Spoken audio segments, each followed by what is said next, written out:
The morning sun cast long shadows across the tarmac at Miami International Airport as passengers slowly made their way through the terminal. Flight 447 to Los Angeles was scheduled to depart at 8:45 a.m., and the usual mix of business travelers, families, and tourists filled the boarding area. Among them sat a quiet man in his early 30s, wearing a simple gray hoodie and jeans. His name was Marcus Rodriguez, and, while he looked like any other passenger, he carried secrets that few would ever guess. Marcus had spent the last 8 years as a Navy SEAL, completing tours in Afghanistan, Iraq, and several classified operations that would never make the news. He had just finished a 2-week leave visiting his sister in Miami, and now he was heading back to his base in California. The flight would give him time to rest before returning to his demanding duties. As he waited for boarding to begin, Marcus noticed things that most people would miss. He automatically scanned the crowd, noting exit points, potential threats, and anything that seemed out of place. It was a habit that had kept him alive in dangerous places around the world. Today, however, everything seemed normal. Families chatted excitedly about their vacations, business people typed on their laptops, and the usual airport chaos surrounded them all. When boarding began, Marcus made his way to seat 12A, a window seat about halfway back in the aircraft. He preferred the window because it gave him a view of what was happening outside, and the wall meant he only had to watch one side. As he settled in, he noticed 3 men boarding separately but making subtle eye contact with each other. They were dressed casually and carried small backpacks, but something about their behavior set off alarm bells in Marcus's trained mind. The first man was tall and thin with dark hair and nervous eyes that constantly darted around the cabin. He took a seat in row 3, close to the front of the plane. The second was shorter and stockier, with a thick beard and calloused hands that suggested manual labor. He sat in the middle section, about 6 rows behind the first man. The third was average height but moved with a confidence that didn't match his tourist clothes. He chose a seat near the back, where he could observe most of the other passengers. Marcus filed this information away but didn't jump to conclusions. Traveling alone and making eye contact could mean anything. Maybe they were nervous flyers, or perhaps they were traveling together but couldn't get seats next to each other. He had learned not to let paranoia rule his life, even though staying alert had saved him more times than he could count. The flight attendants went through their safety demonstration, and passengers settled in for the 5-hour flight. Marcus pulled out a paperback novel and tried to relax, but part of his mind continued to monitor the 3 men he had noticed earlier. The tall one kept checking his watch and looking toward the cockpit. The bearded man appeared to be praying quietly, which could be normal, but his intensity seemed different from typical religious observance. The third man just sat calmly, too calmly for someone who was supposedly on vacation. About 30 minutes into the flight, when they had reached cruising altitude and the seatbelt sign had been turned off, Marcus noticed the first sign of real trouble. The tall man got up and walked toward the front of the plane, but instead of going to the bathroom, he stopped and spoke quietly to one of the flight attendants. From his seat, Marcus couldn't hear what was being said, but he could see the flight attendant's face change from polite attention to fear. The woman nodded quickly and moved toward the cockpit door. The tall man followed closely behind her, and Marcus saw him slip something from his pocket. It was small and metallic, but Marcus's trained eyes recognized it immediately as a blade of some kind. His heart rate increased slightly, but his breathing remained steady. Years of training had taught him to control his physical responses even when adrenaline began to flow. At the same time, the bearded man stood up and began walking toward the middle of the cabin. He moved casually, as if heading to the bathroom, but Marcus noticed he paused near several passengers and made brief eye contact with children and elderly travelers. He was identifying potential hostages, people who would be easy to control and would generate sympathy from authorities. The third man remained in his seat, but Marcus could see him watching everything carefully. He was likely the lookout, responsible for making sure no passengers tried to intervene or contact the outside world. His position at the back of the plane gave him a clear view of nearly everyone aboard. Marcus faced a critical decision. He could be wrong about what he was observing. The 3 men might be completely innocent, and any action he took based on suspicion alone could land him in serious trouble. On the other hand, if he was right and did nothing, innocent people could die. He decided to gather more information before acting. Moving carefully, he got up and walked toward the front of the plane, pretending to need the bathroom. As he moved forward, he could hear raised voices from the area near the cockpit. The flight attendant was speaking in urgent, frightened tones, and a man's voice was giving sharp commands. "Open the door now, or people will get hurt," the voice said. "We're not playing games here." Marcus's blood ran cold. This was really happening. 3 armed hijackers had taken control of his flight, and they were demanding entry to the cockpit. He knew that since September 11, cockpit doors were reinforced and pilots were trained never to open them during a hijacking. But he also knew that determined criminals with hostages could find ways to force compliance. As he continued toward the front, the bearded man suddenly stepped into the aisle behind him. "Sit down," he said in accented English, his hand moving to his jacket pocket. "Everyone sit down now." The man's voice carried the authority of someone accustomed to being obeyed, and most passengers immediately complied. Marcus, however, continued moving forward as if he hadn't heard clearly. He needed to get closer to assess the situation and determine how many weapons the hijackers actually had. "I said sit down," the bearded man shouted, loud enough for the entire cabin to hear. Panic began to spread among the passengers as they realized something was seriously wrong. Children started crying, and adults began whispering frantically to each other. Marcus turned around and made eye contact with the bearded man. "Sorry, I really need to use the bathroom," he said in a casual, slightly confused tone. "Is there a problem?" The hijacker's eyes narrowed with suspicion. He stepped closer to Marcus, his hand still in his pocket. "There's a problem if you don't sit down right now," he said menacingly. At that moment, Marcus heard a loud bang from the front of the plane, followed by a woman's scream. The tall hijacker had apparently become more aggressive in his demands to reach the cockpit. Marcus knew he was running out of time to act. He also realized that the bearded man was close enough now that he could be neutralized without endangering other passengers. The third hijacker was still at the back of the plane, but he would have to move forward to help his companions, giving Marcus precious seconds to work. Okay, Marcus said, raising his hand slightly and taking a step back. "I don't want any trouble." The bearded man relaxed slightly, thinking he had successfully intimidated another passenger. It was exactly the mistake Marcus had been hoping for. In one fluid motion, Marcus grabbed the man's wrist and twisted it sharply, causing him to cry out in pain and drop whatever he had been holding in his pocket. At the same time, Marcus stepped behind him and wrapped his arm around the hijacker's throat, applying pressure to cut off blood flow to the brain. It was a technique called a sleeper hold, and, when applied correctly, it could render someone unconscious in seconds without permanent damage.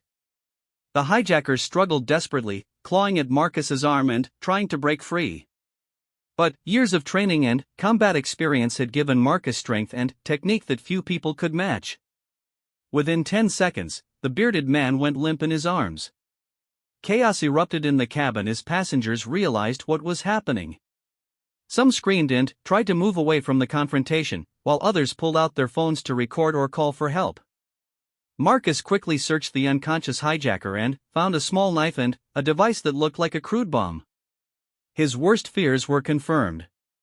"Ladies and gentlemen," Marcus called out in a calm, authoritative voice that carried over the noise. "I'm a United States Navy SEAL. These men are hijackers, and I need everyone to remain calm and follow my instructions." The effect of his words was immediate. Most passengers stopped panicking and focused their attention on him. They could see from his confident demeanor and the way he had handled the hijacker that he knew what he was doing. "I need all passengers to move toward the back of the plane and stay low," Marcus continued. "Avoid the windows and keep your heads down. If you have military or law enforcement experience, identify yourself to me now." 2 men immediately stood up. One was a Marine Corps sergeant on his way home from deployment, and the other was a retired police officer from New York. Marcus quickly assessed them and decided they could be trusted to help. "Sergeant, I need you to secure this man and make sure he stays unconscious," Marcus said, indicating the bearded hijacker. "Use whatever you can find to tie his hands and feet." "Officer, I need you to help move passengers to safety and keep them calm." As the two men moved to follow his orders, Marcus turned his attention to the front of the plane, where the situation was becoming more desperate. He could hear the tall hijacker becoming increasingly agitated, and there were sounds of a struggle near the cockpit door. The third hijacker had finally realized that his companion was down and was now moving forward through the cabin, pushing past frightened passengers. Marcus could see that he also carried a knife, and his face showed the desperation of someone whose plan was falling apart. "Stop right there," the approaching hijackers shouted at Marcus. "Let him go or I start killing passengers." Marcus evaluated his options quickly. The man was about 20 feet away, far enough that Marcus couldn't reach him before he could hurt someone. But he was also holding his knife in a way that suggested limited training in close combat. Most importantly, his attention was focused entirely on Marcus, not on the passengers around him. "You don't want to do this," Marcus said calmly, taking a step toward the hijacker. "Your friend is alive and unhurt. No one has to die here today." The hijacker's eyes darted between Marcus and the unconscious bearded man. "You don't understand," he said, his voice cracking with stress. "We have to complete our mission. Too many people are counting on us." Marcus continued moving forward slowly, his hands visible and non-threatening. "What mission is worth dying for? What mission is worth killing innocent children for?" For a moment, the hijacker's resolve wavered. Marcus could see doubt creeping into his expression, and he pressed his advantage. "Look around you," Marcus said softly. "These people have done nothing to hurt you or your cause. They're just trying to get home to their families. Some of these kids are probably the same age as your own children or your brothers and sisters."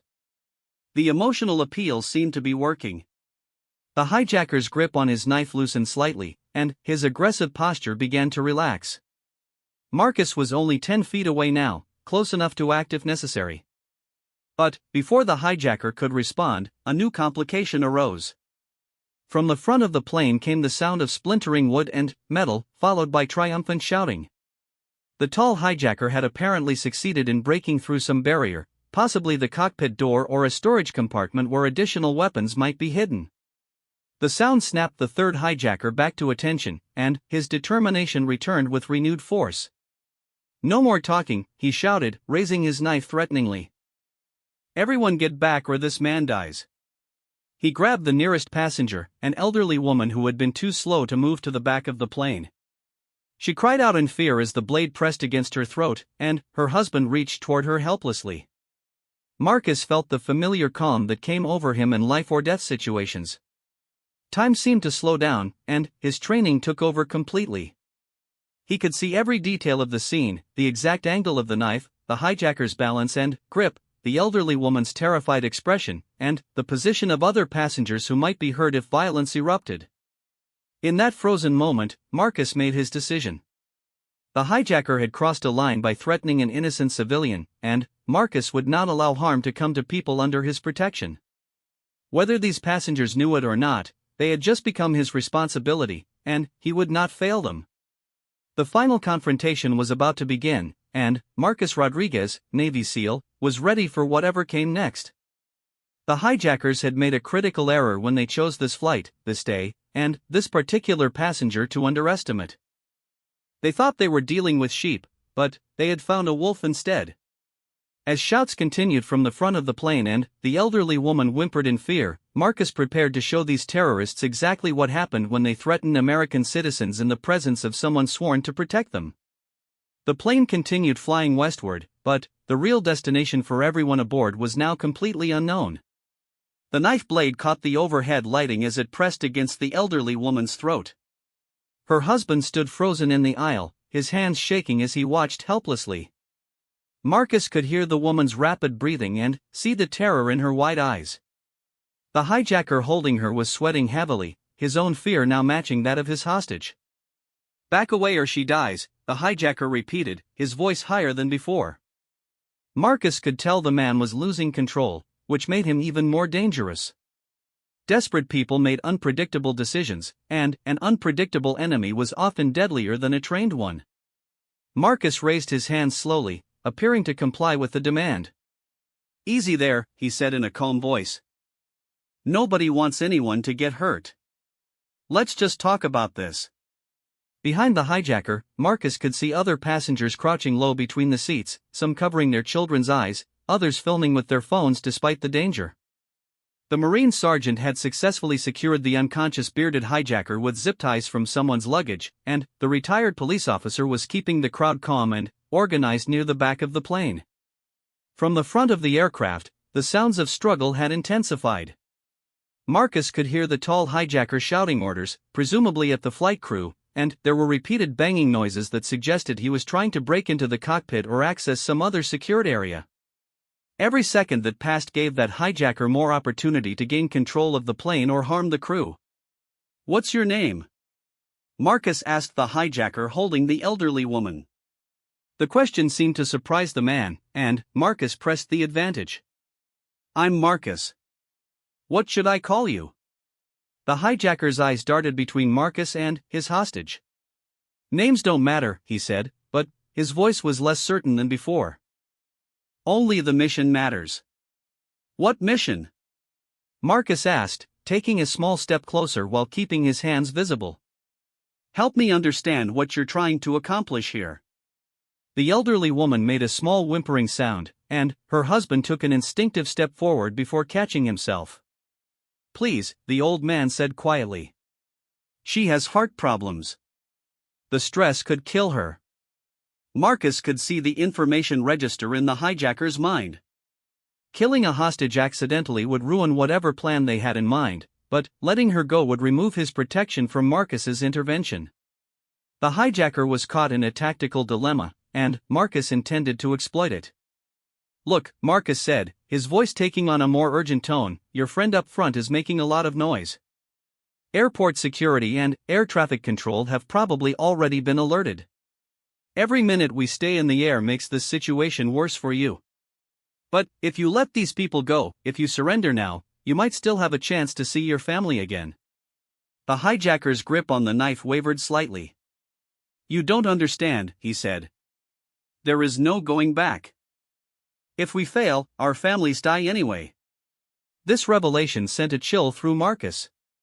The hijacker wasn't just a criminal or terrorist acting for money or ideology. He was being coerced, forced to risk his life and the lives of others to protect people he loved. That made him both more sympathetic and more dangerous, because a man with nothing to lose would fight to the death. "Who's threatening your family?" Marcus asked. "Maybe we can help them." The United States military has resources all over the world. "If someone is holding your family hostage, we can get them back." For a moment, hope flickered in the hijacker's eyes. But then, his expression hardened again. "You would never understand," he said. "Your government, your military, they are part of the problem. They make promises and, then, break them. They save some people and abandon others." Marcus realized he was dealing with someone who had probably lost faith in official help, perhaps through bitter personal experience. Simply offering military assistance wasn't going to be enough to convince this man to surrender. He needed a different approach. "You're right," Marcus said quietly. "Governments do break promises. Military commanders do make decisions that sacrifice some people to save others. I've seen it happen, and I've had to live with those choices. But, right now, in this moment, I'm not representing a government or a military command. I'm just one person talking to another person, and I'm telling you that I will personally do everything in my power to help your family if you let these innocent people go." The sincerity in Marcus's voice seemed to reach something in the hijacker. The man's eyes filled with tears, and his hand trembled as he held the knife. "My daughter," he whispered. "She's only 8 years old. They have my daughter." Marcus felt a surge of anger toward whoever was manipulating this man through his child, but he kept his voice steady and compassionate. "What's her name?" "Amira," the hijacker said, his voice breaking. "Her name is Amira, and she likes to draw pictures of butterflies. She wants to be an artist when she grows up. Amira is going to need her father to come home," Marcus said firmly. She's going to need you to be there to see her artwork and help her practice and teach her how to be strong. But none of that can happen if you don't survive today. The elderly woman in the hijacker's grip had stopped whimpering and was now looking at him with something that might have been sympathy rather than terror. Her husband had tears in his eyes as he listened to the conversation about the 8-year-old girl. They said if we don't complete the mission, they'll kill her, the hijacker said. They showed me pictures of what they did to another man's son when he tried to back out. Marcus nodded grimly. He had encountered similar situations in his military operations, where terrorist organizations and criminal groups used family members as leverage to force cooperation from unwilling participants. It was one of the cruelest tactics imaginable, and it often worked because it exploited the most basic human instinct to protect one's children. Where is she being held? Marcus asked. What country? What city? The hijacker hesitated, clearly torn between his desire to save his daughter and his fear that sharing information would somehow make things worse. Before he could answer, a new commotion erupted from the front of the plane. I'm in, they heard the tall hijacker shout triumphantly. I'm in the cockpit. Marcus's blood ran cold. If the hijacker had gained access to the cockpit, he could potentially take control of the plane's navigation and communication systems. Worse, he might be able to harm or kill the pilots, leaving the aircraft without anyone qualified to land it safely. The hijacker holding the elderly woman heard his partner's announcement and straightened up with renewed confidence. You see, he said to Marcus. It's too late to stop us now. The mission will be completed. But Marcus noticed something the hijacker had missed in his moment of relief. The elderly woman had shifted slightly in the man's grip, and her husband had positioned himself at a better angle. More importantly, the hijacker's attention had been momentarily diverted by the shouts from the cockpit, and his knife had moved a few inches away from the woman's throat. Marcus didn't waste the opportunity.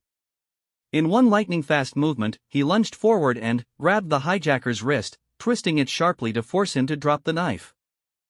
At the same time, the elderly woman's husband pulled his wife away from the attacker, clearing her from the danger zone. The hijacker fought back desperately, throwing wild punches and trying to break free from Marcus's grip. He was stronger than he looked and fought with the fury of a man whose child's life depended on his success. But Marcus had trained for years against opponents who were bigger, stronger, and more skilled than this frightened father. Within seconds, Marcus had the hijacker face down on the floor of the aisle with his arm twisted behind his back. The man continued to struggle, but Marcus applied just enough pressure to cause pain without breaking bones. Stop fighting, Marcus said firmly. I meant what I said about helping your daughter. But I can't do that if you force me to hurt you. The hijacker's struggles gradually subsided as the reality of his situation sank in. You don't understand, he gasped. If we fail, she dies. They'll kill her, and it will be my fault. Marcus looked around and saw that several passengers were filming the confrontation with their phones. Turn off those cameras, he ordered sharply. This man's life and his daughter's life could depend on what information gets out. Most passengers immediately complied, though some seemed reluctant to stop recording what was clearly an extraordinary situation. Marcus made a mental note to confiscate any phones that might have captured faces or other identifying information before they landed. The Marine sergeant approached with more zip ties to secure the second hijacker. What about the guy up front? He asked Marcus quietly. Marcus considered the situation carefully. They had neutralized 2 of the 3 hijackers, but the most dangerous one was still free and had apparently gained access to the cockpit. That man could potentially crash the plane, killing everyone aboard if he felt the mission was lost. We need to move fast, Marcus said. But we also need to be smart about it. If we rush him and he panics, he might do something desperate. Marcus stood up and addressed the cabin in a clear, authoritative voice. Everyone listen carefully. We have the situation mostly under control, but I need complete cooperation from all passengers. Move to the back of the plane immediately and stay low. Cover children's ears and eyes. Do not use your phones or recording devices. What happens in the next few minutes could determine whether we all make it home safely. The passengers moved quickly to comply, many of them looking at Marcus with expressions of gratitude and hope. They had been terrified and helpless just minutes earlier, but now they had someone who clearly knew how to handle the crisis. As the aisle cleared, Marcus could hear sounds from the cockpit that suggested the remaining hijacker was indeed trying to take control of the plane's systems. There were electronic beeping sounds, followed by frustrated shouting, then more beeping sounds. Marcus realized that the hijacker probably had no real idea how to fly a commercial aircraft. Modern planes were incredibly complex machines that required years of training to operate safely. The hijacker might be able to cause damage or change the plane's course, but he probably couldn't land it even if he wanted to. That gave Marcus both an advantage and a time limit.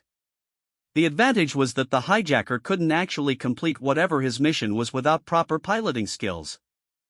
The time limit was that a panicked, frustrated hijacker with access to flight controls could still kill everyone aboard, either intentionally or by accident. Marcus approached the cockpit area carefully, using the seats and galley area for cover. He could hear the hijacker's voice more clearly now, and the man seemed to be talking to someone via radio or phone. "The others have failed," the hijacker was saying. "But I have the cockpit. I can still complete the primary objective." There was a pause, during which the hijacker was apparently listening to instructions from whoever was on the other end of the communication. Marcus crept closer, trying to hear both sides of the conversation. "I understand," the hijacker said finally. "If I cannot reach the target, then I should make sure no one can identify the operation." "Yes, I understand what that means." Marcus felt his stomach drop. It sounded like the hijacker had just received orders to crash the plane rather than allow the mission to fail completely. That changed everything. Marcus could no longer afford to try talking the man into surrendering. This had become a race against time to prevent mass murder. The cockpit door was designed to be impregnable from the outside, but Marcus knew that every security system had weaknesses. The door was built to withstand small arms fire and explosives, but it wasn't designed to resist a determined assault from someone with the right knowledge and tools. Marcus looked around the galley area and found several items that might be useful. There was a crash axe mounted on the wall, intended for emergency use by the flight crew. There were also several metal serving carts that could potentially be used as battering rams. But before he could act, Marcus heard something that made him pause. From inside the cockpit came the sound of a struggle, followed by someone screaming. It wasn't the hijacker's voice. The pilots were still alive, and they were fighting back. Marcus realized that the flight crew might provide the distraction he needed to breach the cockpit and end this crisis once and for all. But he also knew that if the pilots were overpowered, the hijacker would have complete control of the aircraft and could carry out his final orders without interference. Everything that had happened so far had been preparation for this moment. Marcus had neutralized two hijackers and secured the cabin, but the real battle was just beginning. In the next few minutes, he would have to find a way to break into one of the most secure compartments ever designed and overcome an armed, desperate man who had nothing left to lose. The elderly woman he had helped rescue approached him quietly. "Thank you for saving me," she whispered. "Now go save the rest of us." Marcus nodded grimly and picked up the emergency axe from the wall. The final phase of the hijacking had begun, and only one man would be walking away from the cockpit alive. The emergency axe felt familiar in Marcus's hands, similar to the breaching tools he had used in countless military operations. From inside the cockpit, he could hear the ongoing struggle between the hijacker and the flight crew. Voices were raised in anger and fear, and there were sounds of impacts and equipment being thrown around. Marcus positioned himself beside the cockpit door and listened carefully, trying to understand the tactical situation inside.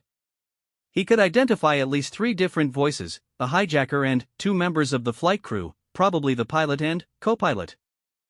The fact that both pilots were still conscious and fighting gave him hope, but it also meant that any action he took could potentially harm the very people he was trying to save. "Let go of the controls," he heard the hijacker shout. "I know how to fly this plane." "No, you don't," came the sharp reply from what sounded like the captain. "You'll kill us all." There was a loud crash, followed by electronic warning sounds from the aircraft's systems. Marcus felt the plane shudder slightly and realized that the struggle inside the cockpit was affecting the flight path. They needed to regain control quickly before the situation became unrecoverable. Marcus examined the cockpit door more closely. It was built like a bank vault, with multiple locking mechanisms and reinforced steel construction. The hinges were on the inside, making it impossible to simply remove the door from its frame. The electronic lock system would require codes that only the flight crew possessed. However, Marcus noticed something that most people would miss. Near the bottom of the doorframe, there was a small emergency access panel. It was designed to allow rescue workers to reach trapped crew members in case of a crash, but it might also provide a way for someone with the right tools and knowledge to gain entry from the outside. The panel was secured with tamper-evident seals and warning labels, but Marcus didn't hesitate to break through these protections. Using the axe blade as a prying tool, he carefully removed the panel cover to reveal a complex mechanical override system. Inside the cockpit, the struggle was intensifying. Marcus could hear the hijacker becoming more frustrated and aggressive, and the pilots were clearly having trouble maintaining control of both the aircraft and the situation. "Change course to coordinates I give you," the hijacker demanded. "Do it now or I start breaking things that keep this plane in the air." Marcus's trained ears picked up the sound of metal striking plastic and electronic components. The hijacker was apparently making good on his threat to damage critical flight systems. Marcus knew that modern aircraft had multiple backup systems, but enough damage could eventually overwhelm even the most robust safety measures. Working quickly but carefully, Marcus studied the mechanical override system. It was more complex than he had hoped, with multiple interlocks and failsafes designed to prevent unauthorized access. But his years of training with explosive devices and electronic systems had taught him to recognize patterns and understand how security mechanisms functioned. The key insight came when Marcus realized that the system was designed primarily to keep people out, not to keep people in. The emergency override was meant to allow rescue workers to reach crew members who might be unconscious or injured, which meant it had to be operable from outside the cockpit even if the people inside were unable to assist. Marcus began manipulating the mechanical components in a specific sequence, following logic patterns he had learned during his military training. Each step had to be performed correctly, or the system would lock down and require specialized tools to reset. From behind him, the Marine sergeant approached quietly. "Can I help with anything?" he asked in a low voice. Marcus shook his head without looking away from his work. "Keep the passengers calm and away from this area. If shooting starts, make sure everyone stays down and covered." The sergeant nodded and moved back toward the passenger area, where people were watching anxiously. Marcus could feel their hopes and fears focused on him, and the weight of responsibility was enormous. More than 200 lives depended on his ability to end this crisis safely. Inside the cockpit, the hijacker's voice had taken on a note of desperation. "Fine," he shouted. "If you won't fly to the target, then we crash right here. At least the mission won't be a complete failure." Marcus heard the sounds of a renewed struggle, more intense than before. Warning alarms were now sounding throughout the aircraft, and passengers were starting to panic as they realized the plane was no longer flying normally. "Please remain calm," the retired police officer called out from the passenger area. "Stay in your seats and keep your seat belts fastened." Marcus felt something click in the override mechanism, and suddenly, there was a soft hiss of air pressure equalizing. He had successfully bypassed the first level of security, but there were still more obstacles to overcome. From the cockpit came the sound of breaking glass, followed by a cry of pain. One of the pilots had been injured, which would make it even more difficult for the crew to maintain control of the aircraft. Marcus realized he was running out of time. Working with renewed urgency, Marcus continued manipulating the override system. His hands moved with practiced precision, each action deliberate and controlled despite the pressure he was under. Years of disarming improvised explosive devices under fire had taught him to work efficiently even when lives hung in the balance. Another component clicked into place, and Marcus felt the mechanism shift. He was close to gaining access, but the final step would be the most dangerous. Once he opened the door, he would have only seconds to assess the situation inside the cockpit and take appropriate action. The hijacker would be armed and desperate, the pilots might be injured or unconscious, and the aircraft itself could be in an unstable configuration. Suddenly, the plane lurched violently to one side, throwing passengers against their seatbelts and causing overhead compartments to pop open. Marcus had to grab the door frame to keep from being thrown against the opposite wall. Emergency oxygen masks dropped from the ceiling throughout the cabin, and the sound of terrified screaming filled the air. "He's trying to put us into a dive," came a shout from inside the cockpit. It was the captain's voice, strained with effort and fear. "I can't hold it much longer." Marcus knew that a commercial airliner could be pushed into an unrecoverable dive if the wrong control inputs were applied at the wrong time. Even if he managed to subdue the hijacker, it might be too late to pull the aircraft out of a fatal descent. The final component of the override system clicked into place, and Marcus felt the door mechanism disengage. The cockpit door was now unlocked, but he would have to time his entry perfectly to maximize his chances of success. Marcus took a deep breath and visualized the next 60 seconds in his mind. He would push open the door and immediately assess the positions of everyone inside. The hijacker would probably be near the pilot's position, trying to control the aircraft's steering or throttle systems. The pilots would likely be fighting to maintain control while also protecting themselves from attack. Marcus would have to identify the hijacker instantly and neutralize him without hitting any of the flight crew or damaging critical aircraft systems. It would require split-second timing and absolute precision, exactly the kind of challenge he had trained for throughout his military career. Behind him, Marcus could hear passengers praying in multiple languages, some crying, others trying to comfort children who were terrified by the violent motion of the aircraft. The elderly woman he had saved earlier was holding her husband's hand tightly, both of them watching Marcus with expressions of complete faith in his ability to save them all. Marcus thought briefly about his own family, his sister in Miami who had no idea what was happening, and his fellow SEALs who had taught him everything he knew about fighting in impossible situations. He thought about the hijacker's 8-year-old daughter, Amira, who liked to draw butterflies and wanted to be an artist. All of these people deserved better than to die because of one man's desperation and the cruelty of those who had manipulated him. The plane lurched again, more violently than before, and Marcus heard the captain shout something about losing hydraulic pressure. Whatever damage was being done inside the cockpit was affecting the aircraft's basic flight systems, and soon even the most skilled pilot would be unable to keep them airborne. Marcus gripped the emergency axe tightly in one hand and slowly reached for the cockpit door handle with the other. Through the door, he could hear grunting and impacts as the physical struggle continued, punctuated by electronic warnings and alarms that indicated critical system failures. "This is it," Marcus whispered to himself, using a phrase he had spoken before entering dangerous situations in Iraq and Afghanistan. "Time to go to work." He threw open the cockpit door and stepped into chaos. The first thing Marcus saw was the captain slumped over the left side controls, blood running down his face from a head wound. The co-pilot was wrestling with the hijacker near the center console, both men grabbing for what appeared to be some kind of improvised weapon. The hijacker was larger than Marcus had expected, with the build of a man who performed physical labor for a living. His clothes were torn and bloodied from the struggle, and his eyes held the wild look of someone who had moved beyond rational thought into pure survival mode. But what captured Marcus's immediate attention was the aircraft's instrument panel, which was lit up like a Christmas tree with warning lights and alarm indicators.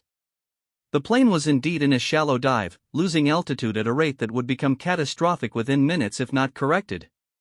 Marcus had perhaps 10 seconds to end the fight, assess the aircraft's condition, and determine whether they could recover from whatever damage had been done.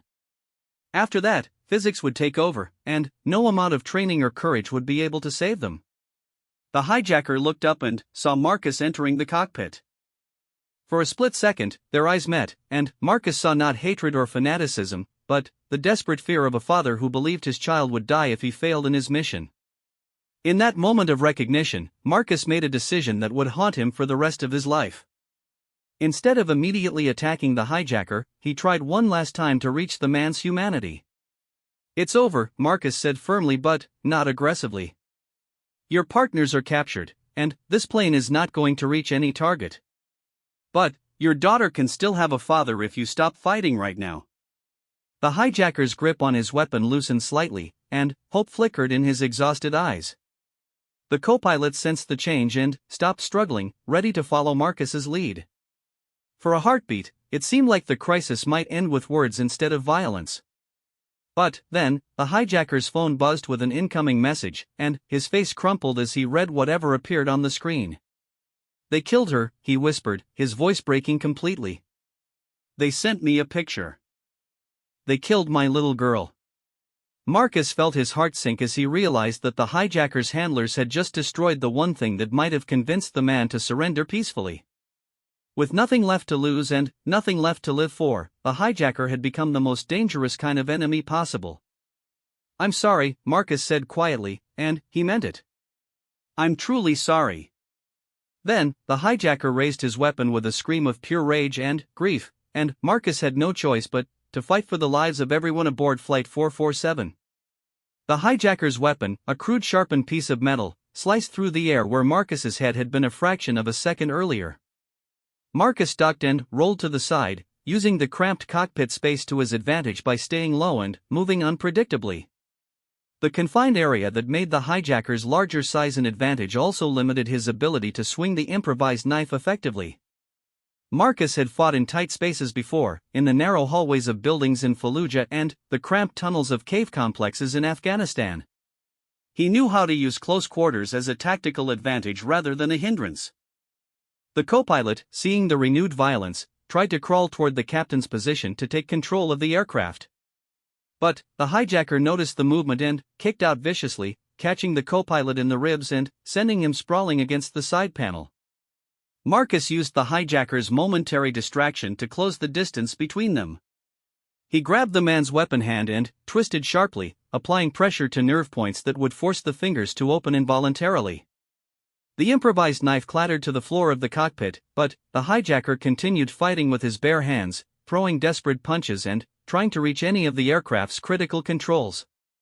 The plane, the co-pilot gasped from where he lay. "We're losing too much altitude. Someone needs to pull us out of this dive." Marcus realized he was facing an impossible tactical situation. He couldn't subdue the hijacker while simultaneously flying the aircraft, but he also couldn't allow the man to reach the controls and either crash them deliberately or interfere with recovery efforts. The solution came from an unexpected source. The captain, despite his head injury, had regained consciousness and was struggling to reach his control position. Blood was still streaming down his face, but his hands were moving toward the aircraft's primary flight controls with the muscle memory of 20 years of flying experience. "Captain!"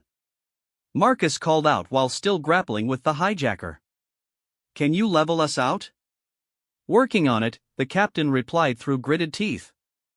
His hands found the control yoke, and Marcus felt the aircraft's descent begin to slow as the pilot fought to overcome whatever damage had been done to the flight systems. The hijacker realized what was happening and made a desperate lunge toward the captain, trying to prevent the pilot from regaining control of the plane. Marcus intercepted him, wrapping his arm around the man's throat in another sleeper hold, but this time the hijacker was ready for the technique. Instead of trying to break free, the hijacker threw himself backward, slamming Marcus against the cockpit's instrument panel. Warning lights and alarms went off as bodies crashed into sensitive equipment, and Marcus felt sharp pain as switches and circuit breakers dug into his back. But the impact also gave Marcus the leverage he needed. Using the instrument panel as a brace, he was able to apply more pressure to the sleeper hold while using his legs to control the hijacker's lower body. The man's struggles became more frantic as his air supply was cut off, but Marcus maintained his grip with the patience and determination that had been drilled into him through years of training. 10 seconds, Marcus counted silently to himself. "Just hold on for 10 seconds.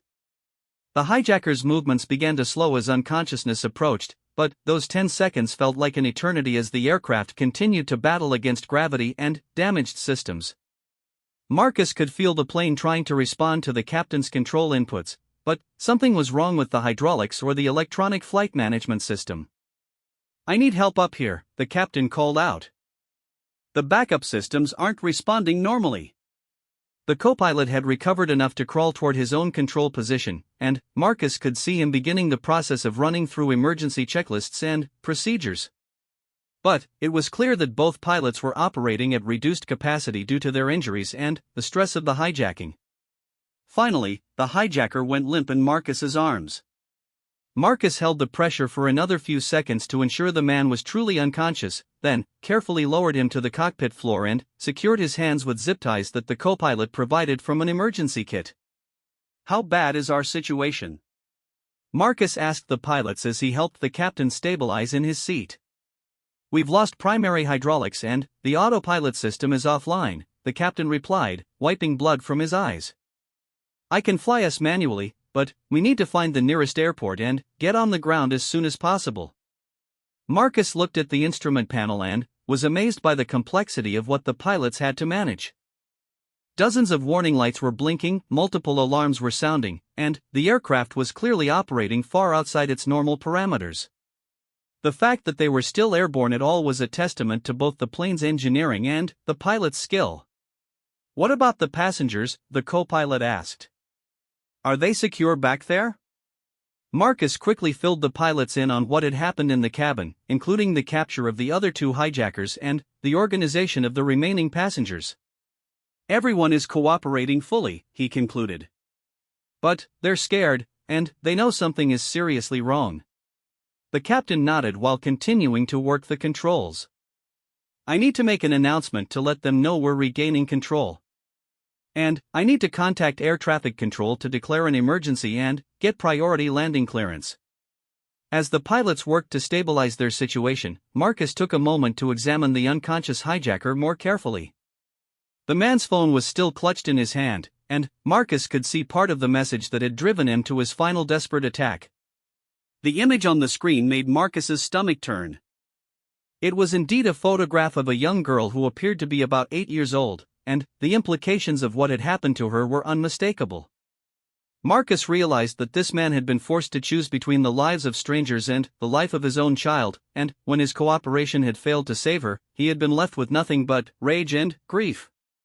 Marcus carefully removed the phone from the hijacker's hand and turned off the screen.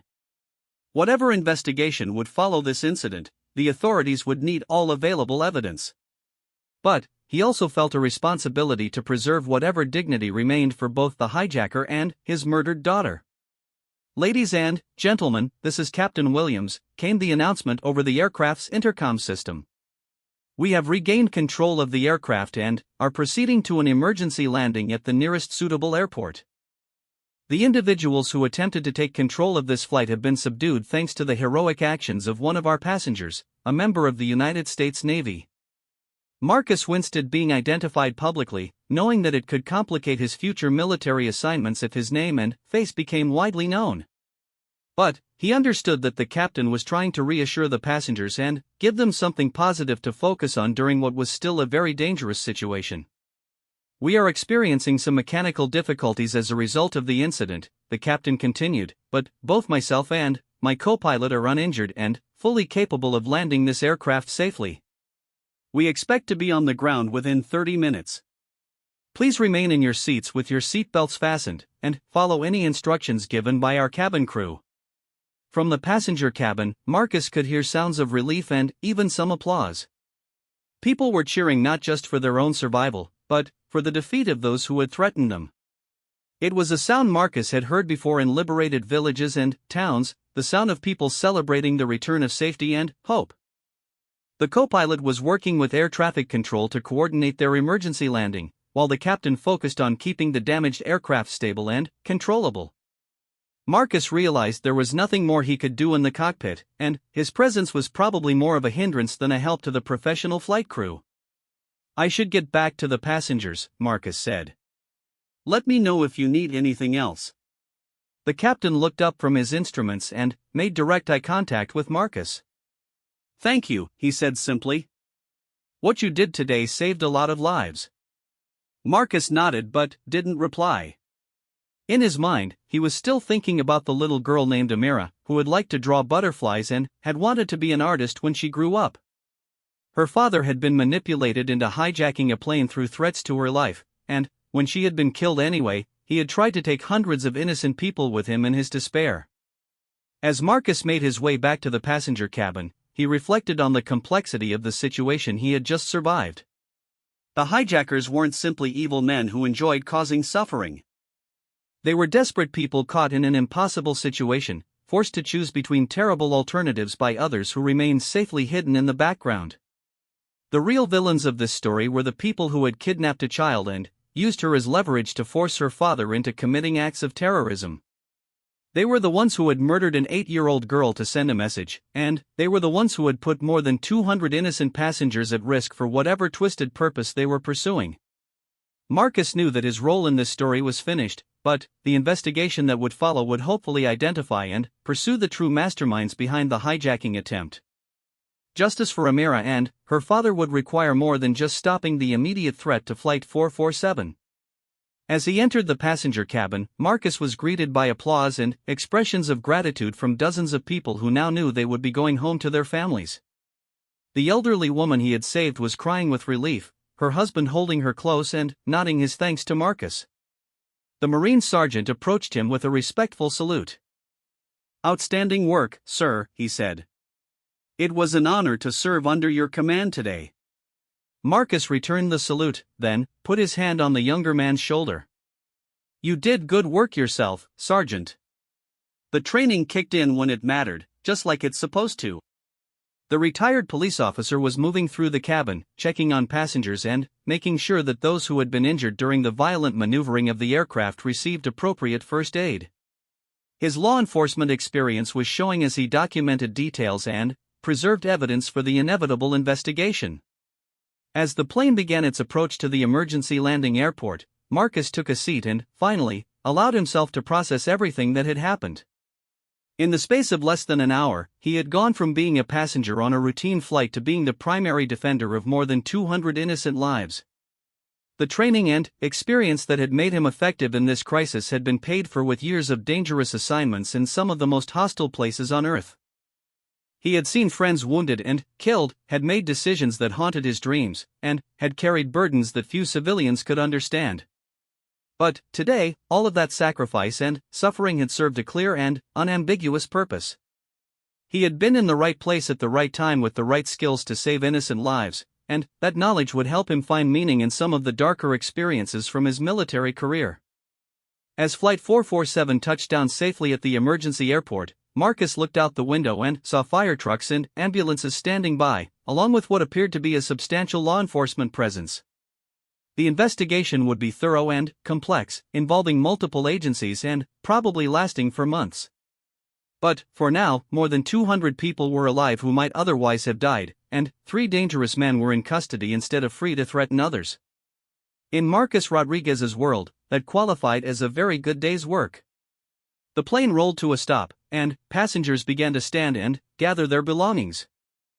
Many of them approached Marcus to shake his hand or offer their thanks, and he accepted their gratitude with the quiet dignity that characterized his approach to life. As federal agents and local police began boarding the aircraft to secure the scene and begin their investigation, Marcus remained in his seat, still wearing the simple gray hoodie and jeans that had marked him as just another passenger when the day began. Soon, the world would know the story of how a Navy SEAL had turned the tables on airplane hijackers and saved hundreds of lives.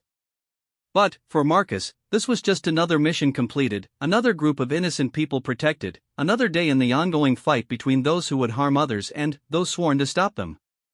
The battle was over, but the war continued, and Marcus Rodriguez would be ready when duty called again.